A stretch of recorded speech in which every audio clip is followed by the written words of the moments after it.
Perkenalkan saya bernama Bu Siap. Wiwin, seorang guru kelas 6 dan memiliki masalah dalam proses pembelajaran di kelasnya. Anak-anak yang diampunya di kelas 6 tersebut, kemampuan matematikanya itu belum maksimal, kurang lebih hanya mampu menyerap 60% pelajaran matematika. Nah, pada kesempatan ini, Bu Wiwin akan berdiskusi bersama Pak Widi. Baik. Terima kasih Pak Widi. Pak Widi, bolehkah saya meminta waktunya? Saya ingin menyampaikan apa yang saya rasakan akhir-akhir ini, Pak, terkait pembelajaran yang saya lakukan di kelas. Oh baik Bu Wiwin, terima kasih saya dipercaya untuk berdiskusi bersama Bu Wiwin. Saya terbuka dan apakah apa yang bisa saya bantu Bu Wiwin? Iya, Pak Widi. Terima kasih Pak Widi sebelumnya karena sudah bersedia meluangkan waktunya untuk mendengarkan sedikit keluh kesah saya, Pak. Ya. Jadi begini, Pak, saat pembelajaran di kelas, saya merasa kalau murid-murid saya itu kurang sekali antusiasnya dalam proses pembelajaran, Pak. Terutama di pembelajaran matematika, Pak. Selain itu, murid-murid saya juga akhir-akhir ini yang mampu untuk menyelesaikan setiap tugas yang saya berikan itu hanya 60% dari total murid saya di kelas itu ada 20 orang, Pak. Oh begitu ya Bu Wiwin. Jadi setelah saya menyimak dari obrolan Bu Wiwin tadi, cerita curhatan Bu Wiwin tadi, apa kira-kira tujuan kita berdiskusi sore ini Bu Wiwin? Iya, Pak. Jadi tujuan saya berdiskusi dengan Bapak itu saya mengharapkan, Pak, ada pemecahan masalah atas permasalahan yang saya alami ini, Pak. Mudah-mudahan dengan saya berdiskusi dengan Pak Widi, saya tercerahkan sehingga saya mendapatkan solusi untuk mengatasi masalah-masalah saya, Pak. Baik Bu Win, terima kasih. Jadi intinya adalah untuk berdiskusi sehingga menemukan solusi atas masalah itu.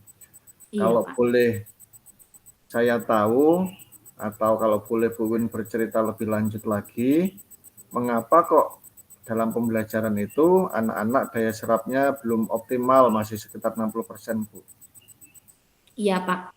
Jadi kalau saya ingat-ingat, Pak, hal yang mungkin menyebabkan anak-anak saya ini kurang antusias sehingga daya serapnya kurang itu karena pembelajaran yang sepertinya yang sangat membosankan begitu, Pak. Jadi terlalu monoton. Kemudian saya hanya menjelaskan materi matematika yang selanjutnya saya minta mereka untuk mengerjakan tugas-tugas, Pak. Jadi di dalam pembelajaran itu saya sepertinya cenderung terlalu dominan sehingga saat mengajarkan matematika itu saya tampak sangat serius sehingga dalam kondisi ruangan itu perkiraan saya sangat mencekam begitu Pak sehingga anak-anak itu tidak leluasa, tidak bebas bahkan tidak bisa berekspresi lebih begitu Pak.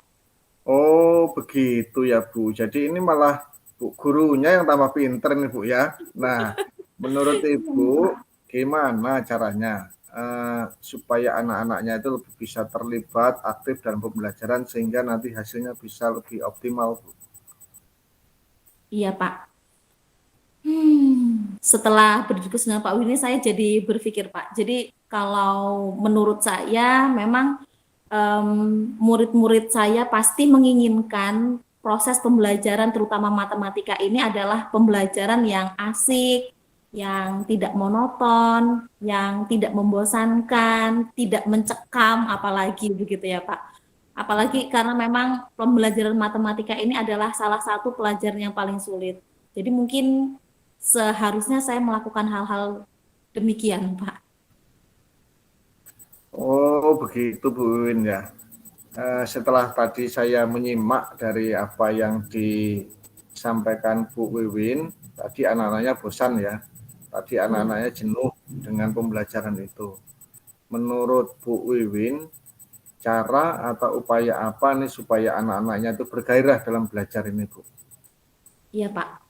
Jadi kalau menurut saya selanjutnya Pak, pembelajaran yang harus sebaiknya saya lakukan itu adalah pembelajaran yang memang berpusat pada murid-murid saya Pak. Kemudian untuk memecahkan suasana yang mencekam, mungkin saya bisa menggunakan ice breaking atau saya harus mengajarkan pelajaran matematika ini dengan suasana yang penuh dengan kegembiraan dan sangat menyenangkan. Mungkin itu, Pak, Nah, yang itu saya setuju, Bu. Jadi dengan adanya ice breaking itu anak lebih bergembira. Contohlah gajah semut gitu ya. Gajah iya, semut Pak. gajah gitu kan ya. Nah, nah setelah Ibu nanti akan merancang itu biasanya kan anak ada sumber belajar, Bu ya. Iya, Nah, Pak. selama ini sumber belajar yang Ibu gunakan atau anak-anak gunakan dalam proses belajar itu apa saja, Bu? Iya, Pak. Kalau sejauh ini sih, Pak, yang saya gunakan sumber belajar itu saya hanya menggunakan buku teks yang telah saya berikan kepada mereka. Baru itu saja sih, Pak. Apakah ada yang lain, Bu? Selain buku teks, kira-kira di angan-angan Ibu setelah Ibu merencanakan, oh kira-kira berarti baiknya seperti ini. Gitu. Iya, setelah saya pikir ya Pak ya, untuk setiap materi matematika, terutama yang di kelas 6, ini sepertinya ada sumber-sumber belajar lain. Contohnya seperti video dalam YouTube, atau mungkin benda-benda di sekitar lingkungan kami, di kelas kami, ataupun di lingkungan sekolah Pak.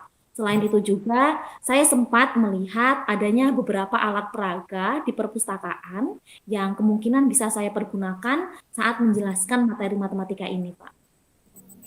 Oh gitu. Nah itu banyak sumber belajar Bu di lingkungan sekolah di perpustakaan maupun ruang kelas pun ada untuk sumber belajar.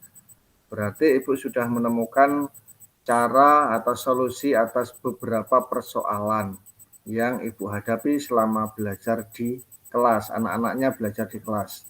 Nah, impian Ibu atau harapan Ibu itu akan diwujudkan dalam sebuah aksi nyata. Gimana Bu ini strateginya atau langkah-langkah apa yang akan Ibu ambil supaya aksi nyatanya itu, maksud saya rencana itu bisa menjadi kenyataan Bu. Silakan Bu. Iya, baik. Terima kasih Pak Widi. Ini berkat berdiskusi dengan Pak Widi ini saya jadi tercerahkan begitu Pak. Iya, jadi berkaitan dengan yang akan saya lakukan, aksi nyata yang tadi disampaikan Pak Widi, itu pertama mungkin saya akan merancang pembelajaran dulu Pak. Saya akan mulai mencoba merancang pembelajaran yang mengasyikkan dengan menggunakan sumber belajar yang beragam. Seperti yang tadi saya sempat sebutkan ke Pak Widi, saya mungkin bisa menggunakan YouTube, bisa menggunakan lingkungan di sekitar kami, dan juga alat-alat peraga lainnya, Pak. Nah, kemudian berikutnya yang kedua, saya bisa memberikan tugas dengan tidak terlalu banyak, Pak. Kemudian sebelumnya saya akan menjelaskan kepada mereka, mengingatkan kepada anak-anak bagaimana sih perkalian dan pembagian yang kepada beberapa murid yang memang mereka sedikit lupa misalnya, Pak. Nah, kemudian selanjutnya yang ketiga itu saya akan memulai melakukan pembelajaran berdiferensiasi, Pak. Jadi sehingga saya akan membuat pembelajaran ini disesuaikan dengan gaya belajar kebutuhan siswa-siswi saya, Pak. Sehingga harapan saya dengan saya melakukan beberapa strategi ini, melakukan pembelajaran diferensiasi, tingkat pemahaman murid terhadap materi matematika itu bisa semakin meningkat, begitu Pak.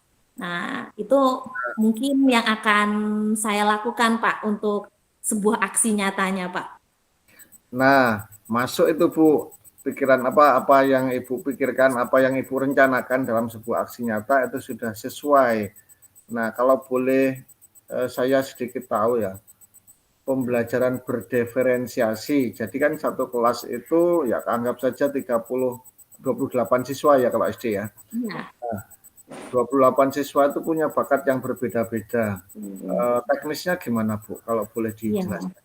Iya, jadi kan kalau dalam pembelajaran berdiferensiasi di matematika ini Pak, saya akan membuat jadi ketika kita tahu gaya belajar anak-anak kita, ada yang visual, kemudian ada yang auditori, kemudian ada yang kinestetik, itu saya akan mencoba membagikan untuk materi kepada anak-anak yang auditorial, itu saya akan menjelaskan kepada anak-anak yang apa namanya visual, saya akan memberikan contoh secara langsung kepada mereka. Kemudian untuk anak-anak yang kinestetik mungkin saya akan melakukan penyebaran soal begitu Pak. Jadi soal-soal ataupun materi-materi itu saya akan letakkan di beberapa sudut kelas sehingga mereka dapat melakukan moving gitu ya Pak ya, moving untuk mencari beberapa soal sehingga harapan saya dengan begitu dalam proses pembelajaran matematika ini tidak hanya terjadi pembelajaran yang monoton tapi juga pembelajaran yang sangat bergairah begitu Pak. Mungkin teknisnya saya akan lakukan hal-hal yang seperti itu begitu Pak. Nah, ini terjadi suatu perubahan. Jadi dari hal yang dirancang oleh Ibu, saya membacanya itu bisa memfasilitasi anak dengan gaya belajar yang berbeda-beda. Seperti tadi Ibu memasang soal di beberapa sudut tempat kelas gitu ya, sehingga anak bisa berjalan kemari. Wah, ini saya membayangkan pasti seru nih Bu, anak-anaknya semakin giat lagi dalam belajar. Nah, Iya Pak. ini bagian terakhir nih Bu, gimana supaya apa yang Ibu rencanakan dalam aksi nyata itu nanti bisa benar-benar terwujud, langkah-langkah apa yang akan Ibu tempuh? Silahkan. Iya. Ya, jadi untuk komitmen ya Pak ya. Jadi di sini untuk mewujudkan rencana aksi nyata saya akan berkomitmen Pak. Yang pertama saya akan berkomitmen dengan diri saya sendiri supaya dalam proses pembelajaran matematika saya selalu membuat rencana pembelajaran yang menyenangkan.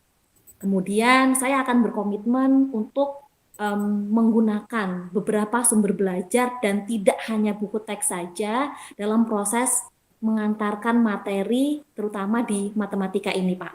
Kemudian saya juga akan berusaha semampu saya untuk selalu membuat murid-murid saya ini dalam kondisi gembira ketika belajar matematika, Pak. Nah, itu mungkin komitmen saya yang akan saya lakukan terhadap pengaplikasian aksi nyata yang tadi telah saya sampaikan ke Pak Widi, Pak. Wah, luar biasa sekali Bu atas komitmen yang sudah Ibu bangun, yang sudah Ibu niatkan untuk bisa mewujudkan pembelajaran yang lebih menyenangkan, sehingga daya serap anak-anak terhadap pelajaran matematika itu akan meningkat. Itu tujuan pokok yang akan dicapai. Saya sih optimis Bu Wiwin bisa melakukan itu, ya tetap semangat, semoga apa yang diniatkan itu bisa terwujud Bu ya. Amin Bu ya. Iya, amin Pak. Terima kasih Pak Widi atas waktunya. Mudah-mudahan apa yang saya rencanakan bisa terwujud. Mohon doanya Bapak ya. Ya, sama-sama Bu Wiwin. Terima kasih. Terima kasih Pak. Lanjut yang kedua Bu. Berarti selanjutnya yang ini ya Pak ya, yang Ya, Pak Widi sebagai coachnya ya. ya. Iya baik. Selamat sore Bu Wiwin. Selamat siang Pak Widi. Gimana kabarnya Pak Widi? Wah, Wah, saya kedatangan tamu ya Pak ya. Ada yang bisa dibantu Pak Widi? baik Bu, kabar baik saya hari ini. Mohon maaf ini saya mengganggu waktunya Bu Wiwin. Sudah waktu jam segini waktunya istirahat. Ini saya repoti dengan kita ngobrol-ngobrol nih Bu. Nah, Iya. ini begini Bu, saya ini kan guru di sekolah. Hmm. Nah, saya juga bergaul dengan rekan-rekan guru yang mengajar di sekolah. Hmm. Nah, saya mengamati sih pengamatan saya bahwa proses pelaksanaan pembelajaran di dalam Merdeka Belajar atau di dalam implementasi kurikulum Merdeka itu belum berjalan dengan baik di sekolah. Hmm. Jadi saya ingin berbagi, ya siapa tahulah dengan berdiskusi dengan Ibu nanti pikiran saya itu langsung cetar terbuka gitu Bu ya. Gitu Bu ya. Iya, baik Pak Widi. Jadi Pak, kalau saya boleh tahu nih Pak, jadi tujuan Bapak berdiskusi dengan saya ini nantinya kira-kira apa ya Pak ya? Baik Bu Win. Jadi Tadi kan di awal saya mengutarakan bahwa saya itu Hmm. ada masalah. Sebenarnya Hmm. bukan masalah saya, tapi saya mencermati masalah sosial yang ada di sekolah dalam hal Hmm. pendidikan. Saya sih punya tujuan, berharap Hmm. dengan saya berdiskusi dengan Bu Wiwin, saya mendapat pencerahan, sehingga saya menemukan solusi untuk mengatasi permasalahan tentang pembelajaran di kelas, Hmm. terutama untuk rekan-rekan guru yang belum optimal dalam melaksanakan pembelajaran kurikulum merdeka. Begitu, Bu. Iya, baik Pak Widi. Jadi itu masalah Pak Widi yang secara menyeluruh ya Pak ya. Tapi Iya. kalau untuk dikerucutkan Pak Widi, kira-kira masalah intinya itu bagaimana ya Pak ya? Apakah kemudian Pak Widi menemukan bahwa dalam implementasi kurikulum merdeka itu masih ada guru yang belum memahami atau seperti apa Pak? Baik, Bu. Jadi, Masalah intinya. ya, yang saya amati atau yang saya tahu di dalam kurikulum merdeka itu kan proses pembelajaran yang menyenangkan. Artinya anak-anak itu belajar dengan bahagia. Nah, Hmm. belajar dengan bahagia itu diharapkan untuk bisa mendapatkan hasil yang lebih optimal. Hmm. Kemampuan potensi anak itu bisa berkembang. Bagaimana caranya itu? Yaitu dengan menghargai setiap potensi yang ada di anak. Intinya adalah bagaimana bisa menciptakan suasana kelas itu menjadi kelas yang menyenangkan dengan ice breaking, dengan hal-hal yang positif, menghargai murid-murid, dan juga dengan layanan pembelajaran. Nah, saya ini mengamati, ini di sana beberapa anak itu ada yang curhat ke saya, Pak, Hmm. kok ini masih banyak PR ya? Sehingga kami Hmm. itu kalau di kelas itu apa ya pikirannya PR lagi. Nah, Hmm. gitu Bu. Iya. Jadi anak-anak belum merdeka ya Pak ya, padahal Iya, kurikulumnya itu sudah merdeka begitu ya Pak ya. betul. Oh, iya, jadi begitu persoalannya Bapak. Jadi kalau saya simpulkan, ini berarti Pak Widi merasa terbebani begitu ya Pak ya, karena Iya, ada rekan-rekan guru dari sekolah Bapak yang memang belum menerapkan sepenuhnya kurikulum merdeka, begitu ya Pak ya. betul Ibu. Jadi padahal teman-teman guru itu sudah pernah diberi bimbingan lah secara formal dari di fasilitasi sekolah dengan Mm-mm. pelatihan, dengan workshop gitu. Ya Mm-mm. pernah diadakan dan mereka juga mengikuti, tetapi ketika kembali ke kelas ya kembali lagi, kembali ke masa lalu. Jadi Nih. ini ada satu kondisi nyata yang saya Mm-mm. temui di sekolah saya, Bu.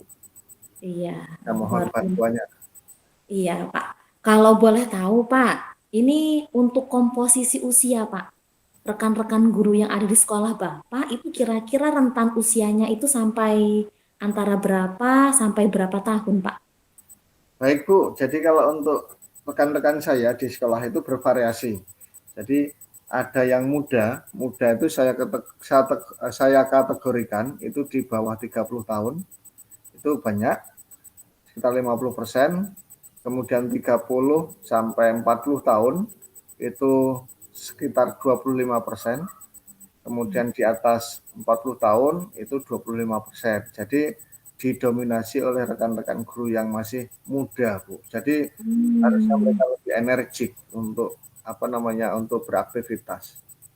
iya, jadi kalau saya mendengarkan pemaparan dari Pak Widi barusan, memang sebetulnya didominasi sama guru-guru muda ya, Pak ya. Tapi Iya. Pak, apakah kemudian guru-guru muda di sekolah Bapak itu suka dengan hal-hal yang baru atau hal-hal yang penuh dengan tantangan seperti itu, Pak? Begini Bu, jadi sepengamatan saya berdasarkan data yang saya amati bahwa Hmm. rekan-rekan guru itu dalam hal-hal tanggung jawab mereka itu memiliki tanggung jawab. Misalnya ketika dipercaya untuk membina ekskul ekstrakurikuler Hmm. atau membimbing anak dalam kegiatan lomba, mereka dengan tanggung jawab mengantarkan anak-anak, membimbing anak-anak, bahkan bisa mencapai menang atau mendapatkan Hmm. juara dalam Iya, iya. perlombaan itu. Sehingga saya menyimpulkan berarti ini masih bisa dibentuk, ini masih bisa diarahkan karena mereka punya rasa tanggung jawab itu, Bu. Memang sih ada anomali ketika pembelajaran di kelas dengan kurikulum merdeka ini, Bu. Mungkin Ya, ada solusinya, Bu. iya. Tadi saya mendengarkan bagaimana kemudian guru-guru di sekolah Bapak itu mampu untuk mengantarkan murid-muridnya menjadi juara itu luar biasa sekali, Pak. Ya, Keren, Pak. amin. Semangat terus Bapak untuk Bapak dan rekan-rekan Bapak di sekolah, Pak, untuk meningkatkan prestasi siswanya, Pak. Ya, tapi ada sedikit kendalanya ya, Pak, ya, ada sedikit kelemahannya. Jadi kalau saya perhatikan dari pemaparan Pak Widi, guru-guru di sekolah Bapak itu untuk yang proses pembimbingan kepada siswa itu sudah sangat baik.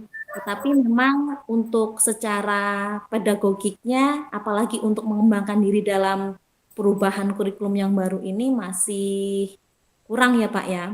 Nah Pak, untuk tambahan begitu Pak, seperti seminar ataupun program pendidikan guru penggerak atau sejenisnya begitu Pak. Nah itu apakah kemudian em, guru-guru atau rekan-rekan di sekolah Pak Widi itu ada yang mengikuti kegiatan tersebut selain Pak Widi, Pak? Ya, terima kasih Bu Win. Jadi sepengamatan saya, eh, teman-teman yang tertarik terutama untuk guru penggerak itu belum banyak, walaupun ada Hmm. yang sudah mencoba tetapi belum berhasil. Tetapi secara umum itu didominasi 70% itu belum tertarik. Kemudian untuk Hmm. pelatihan-pelatihan yang difasilitasi Kemendikbud seperti misalnya sekolah ramah anak, kemudian AKM, asesmen kompetensi minimal, itu kan ada diklatnya semua. Nah, itu rekan-rekan juga belum optimal. Kemudian yang update terakhir itu adalah pelatihan di PMM, platform Hmm. Merdeka Mengajar. Nah, di Ya. sana itu kan banyak hal terkait dengan kurikulum Hmm. merdeka. Nah, itu teman-teman juga belum menggarap secara serius, artinya mempelajari secara Hmm. serius. Ya, buktinya ketika sampai di kegiatan aksi nyata mereka mentok, sudah menyerah Hmm. duluan gitu. Jadi ini Ya. adalah kondisi fakta yang saya hadapi, yang saya temukan di sekolah. Mungkin ini menjadi salah satu penyebabnya karena kurang memahami, maka dalam implementasinya juga belum baik. Buktinya banyak Iya. yang mengeluh karena banyaknya PR tadi. Betul sekali Pak Widi. Jadi setelah saya cermati, saya pahami memang Pak Widi sendiri tadi sudah menyimpulkan ya Pak ya. Jadi karena memang kurangnya kurangnya latihan, kemudian apa namanya pembelajaran yang dilakukan oleh rekan-rekan guru sendiri yang menyebabkan implementasi kurikulum merdeka itu masih terkendala di kelas-kelas mereka masing-masing, Pak. Iya. Iya. Nah, kalau sudah begini, Pak, kira-kira apa yang akan Pak Widi lakukan, Pak, untuk ke depannya, Pak? Rencana yang akan Pak Widi lakukan, Pak. Ini kan Pak Widi sekarang sudah mengetahui bahwa teman-teman Pak Widi kurang dalam mengikuti proses pelatihan dan seterusnya. Nah, rencana Pak Widi selanjutnya apa, Pak? Baik Bu Win, jadi setelah saya menyadari titik lemahnya, maka saya berencana dalam upaya meningkatkan kualitas pembelajaran di kelas. Yang pertama saya akan mendekati Hmm. rekan-rekan guru, terutama dimulai dari rekan-rekan guru yang sefrekuensi, Hmm. seide. Diajak Baik. berdiskusi tentang kurikulum merdeka, kemudian diajak mengikuti kegiatan pelatihan. Hmm. Syukur mereka berkenan untuk mengikuti kegiatan guru penggerak karena di sana Hmm. banyak dibahas tentang kurikulum merdeka. Ya. Kemudian langkah berikutnya yang akan saya tempuh adalah saya akan berdiskusi atau menghadap ke kepala sekolah sebagai pimpinan sekolah yang memiliki otoritas bahwa membutuhkan kepala sekolah untuk membantu mengingatkan, mendorong rekan-rekan untuk belajar lebih dalam terkait dengan kurikulum merdeka ini. Kemudian saya juga akan mengusulkan kepada kepala sekolah, bagaimana sih kalau teman-teman ini, terutama yang guru kelas 10 yang bersentuhan langsung dengan kurikulum Merdeka ini, diajak untuk visit ke sekolah lain, sekolah penggerak yang sudah menyelenggarakan kurikulum Merdeka ini jauh lebih duluan dari kami. Jadi ada ada bayangan yang lebih real. Kalau mereka membaca buku atau melihat YouTube, kadang juga bayangannya masih belum real, artinya masih banyak bertanya-tanya. Tapi kalau diajak langsung ke objeknya, mungkin itu akan menggambarkan, Bu. Begitu, Bu, langkah-langkah yang akan ditempuh. Iya, luar biasa sekali Pak Widi atas upaya-upaya yang akan Pak Widi lakukan, Pak. Semoga nanti bisa berjalan dengan lancar ya, Pak ya. Ya. Iya, Pak Widi. Nah, tadi kan Bapak sudah menyampaikan langkah-langkah atau rencana yang akan Bapak lakukan. Nah, sekarang komitmen Bapak terkait rencana tersebut itu seperti apa, Pak? Baik, terima kasih Bu Win. Jadi komitmen saya supaya ini tidak hanya sekedar rencana, tetapi benar-benar bisa terwujud. Yang pertama, saya berkomitmen pada diri sendiri bahwa saya akan berupaya semaksimal mungkin untuk mengembangkan sekolah. Dalam hal ini adalah mengembangkan kegiatan pembelajaran di kelas. Nah, setelah saya punya komitmen akan diri saya sendiri, saya bergerak keluar. Saya akan banyak belajar, berdiskusi dengan teman-teman, mencari hari yang pas, waktu yang pas, karena teman-teman itu memang pulangnya juga sore. Jadi saya akan ngobrol dalam keadaan yang non formal. Jadi saat istirahat ataupun saat-saat senggang untuk berinteraksi sama mereka dan istilahnya memberikan informasi tentang pembelajaran ini. Dan intinya bukan saya menggurui, tapi mengajak untuk belajar bersama. Kemudian karena kepala sekolah itu sebagai pimpinan tertinggi, maka saya akan berkonsultasi kepada kepala sekolah, meniatkan meminta penjadwalan kepada kepala sekolah, realnya kapan kita akan kunjungan dan benar-benar dipersiapkan. Sehingga apa yang saya utarakan di depan tadi itu benar-benar terwujud, bisa dikontrol kapan ini sudah dilaksanakan atau belum dan bagaimana perkembangannya. Nah, itu akan menjadi satu titik tolak buat saya untuk membawa kemajuan atau untuk membantu teman-teman untuk bisa lebih berkembang lagi. Jadi itu Bu, komitmen saya. Ya, luar biasa sekali Pak Widi. Tetap semangat Pak Widi. Ya, mudah-mudahan apa yang Pak Widi impikan dapat terwujud. Semangat Pak Widi terus bergerak, menggerakkan, dan memberikan perubahan besar untuk pendidikan Indonesia, Pak. Amin. Terima kasih. Amin. Sama-sama Pak Widi. Ya. Selanjutnya kita ke refleksi ya Pak ya. Ya. Pertanyaan refleksinya, apakah Ibu mencatat? Pertanyaan refleksinya kemarin menanyakan tentang perasaan. Baik, ya. Perasaan sebagai seorang ketika kita menjadi seorang coach ataupun dalam posisi sebagai coaching. Terima kasih, saya dulu mungkin. Jadi kalau posisi saya sebagai coach, ya perasaan saya tadi saya merasa lebih lancar Bu, lebih senang. Kenapa? Karena yang saya ingat tidak banyak. Jadi saya hanya memantik-mantik pertanyaan, kemudian Ibu yang menjawab. Iya. Nah, tetapi ketika saya tadi posisinya terbalik, saya sebagai coach, kemudian Ibu sebagai coach. Nah, kadang masih terpikir, ini jawabannya apa ya? Gitu loh. Nah, jadi setelah semalam itu saya membuat naskahnya itu ada yang kelewat juga gitu. Itu Bu, untuk sementara itu dulu, mungkin nanti bisa disambung lagi. Iya Pak, baik Pak, terima kasih Pak Widi. Kalau dari saya Pak, refleksi saya ketika melakukan coaching ini, meskipun ini hanya dalam bentuk tugas kita ya Pak ya. Tapi pengalaman saya setelah melakukan latihan yang kemarin yang terburu-buru sampai sampai saya nggak fokus sendiri itu Pak. Jadi untuk refleksi hari ini saya lebih tertata begitu Pak. Jadi saya lebih bisa menguasai diri karena memang hari ini juga kondisinya lebih lapang dibandingkan dengan kemarin saat kita berlatih. Nah, kemudian untuk posisi saya sendiri ketika saya sebagai coach dan sebagai coachee, untuk ketika saya menjadi seorang coach ini saya merasa saya harus saya harus fokus begitu Pak. Saya harus fokus artinya dalam artian ketika kita menjadi seorang coach pada siapapun itu kita harus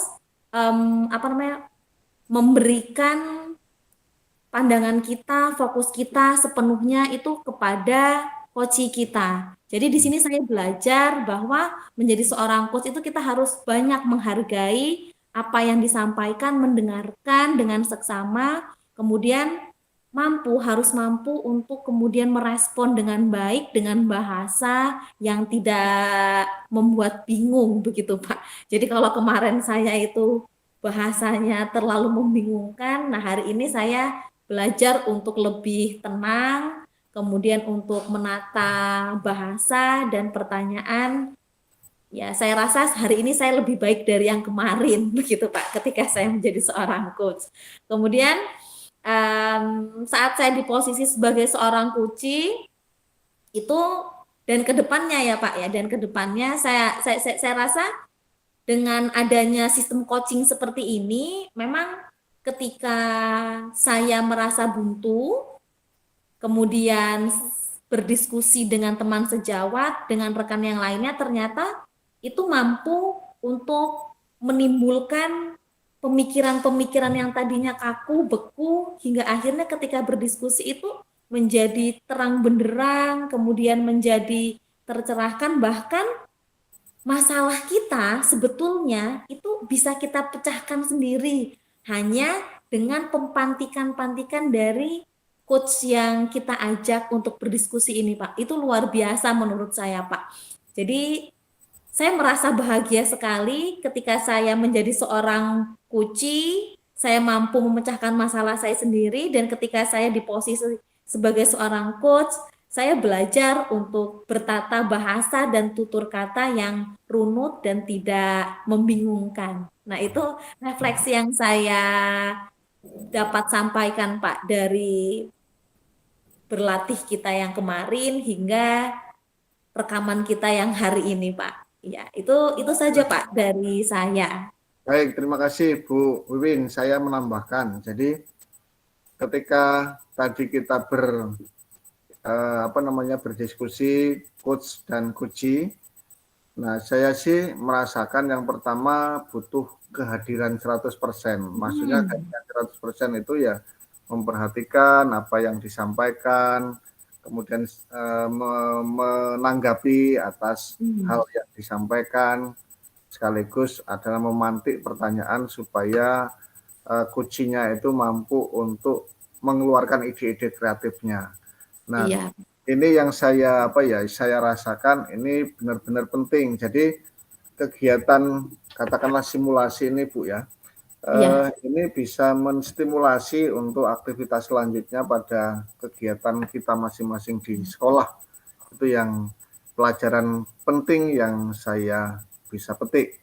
Kemudian apa sih yang perlu ditingkatkan? Kalau menurut saya sih, masing-masing dari kita meningkatkan kemampuan untuk menganalisis sebuah permasalahan.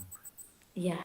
Kenapa? Kalau harus dianalisis, karena dengan menganalisis kita tahu masalahnya, tahu tujuannya kemana, kemudian kita bisa memberikan pertanyaan-pertanyaan yang lebih berbobot, sehingga rekan kita itu merasa terbantu.